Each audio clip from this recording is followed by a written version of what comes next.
It's hard enough for kids battling serious illnesses to stay in school. It's even harder if the school makes it against the rules for those kids to take their medicine. But what if I told you that medicine was marijuana? We found out the majority of the school districts in our area are not following the law meant to protect those children. What 10 Investigates' Jenna Bourne found surprised the future state Senate president, and he says it's time for our lawmakers to take action. I want to go to school so I can do art, ride a bus, and make new friends. It sounds simple, but right now Dahlia Barnhart's mom says it's not an option. That's because Dahlia has been taking cannabis since she started fighting brain cancer at 2 years old. She slept through the night for the first time in her entire life that first night. She woke up hungry and thirsty, never ended up having to get a feeding tube, started to gain weight, atrophy of her legs started to go away, she started to walk again. Dahlia's mom doesn't feel comfortable sending her to Hillsborough County Public Schools because the district doesn't have a written policy that would allow her to use medical marijuana on campus. The fact that other counties haven't even taken the initiative is, it's sad. I mean, these are human beings. These children want to be a part of society. And it's the law. Florida law says each district school board has to adopt a policy and procedure allowing students with marijuana prescriptions to take their medication. So let's get educated on this together. 10 Investigates did our homework, and we found out 9 of our 10 local school districts aren't following that law. Hardy, Hillsborough, Pasco, Polk, and Sarasota counties tell me they don't have policies, and they're not letting any students use medical marijuana on campus. Citrus and Highlands counties tell me they're working on writing policies. Manatee and Pinellas counties tell me they don't have policies, but they are making accommodations for students who need to use their medical marijuana on campus. Hernando County is the only one with a written policy. Hernando County is doing what's required, but for School Board Chair Susan Duvall, it's more than that. Because it's what's right for students. It's what's right for our kids. Hernando County's policy says guardians of students approved by the school can give their child their prescription marijuana in an approved spot on campus. The district only allows non-smokable, non-inhalable versions. Why is that? Why make that exclusion?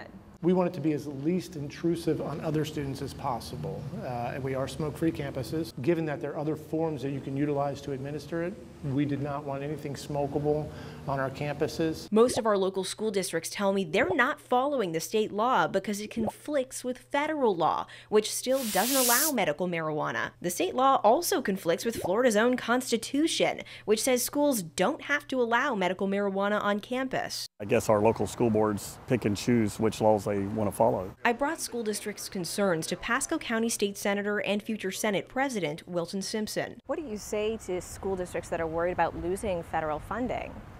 I would say that they now have another thing to worry about, state funding. Simpson tells me it's time for state legislators to give the law teeth. Last year, the legislature directed the Office of Program Policy Analysis and Government Accountability to find out which school districts are complying with the state law. The agency tells me it's still working on it. In the meantime, it's heartbreaking that she would be further ostracized when she's already pretty isolated in a lot of ways. Mariah Barnhart says she's going to have to keep Dahlia out of public school. So where does your child's school stand on this? You can go to our website or app. We have a detailed breakdown of how each district in the Tampa Bay area handles students with medical marijuana prescriptions.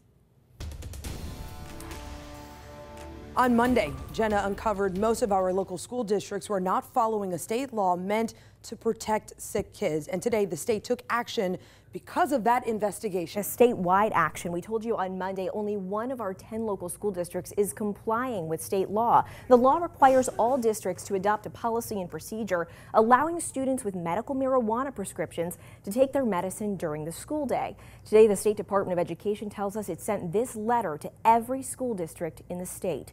The letter says they have to adopt compliant medical marijuana policies by the end of this year or face the consequences. We sat down with State Education Commissioner Richard Corcoran this afternoon, who says the department is taking action because of what 10 Investigates found.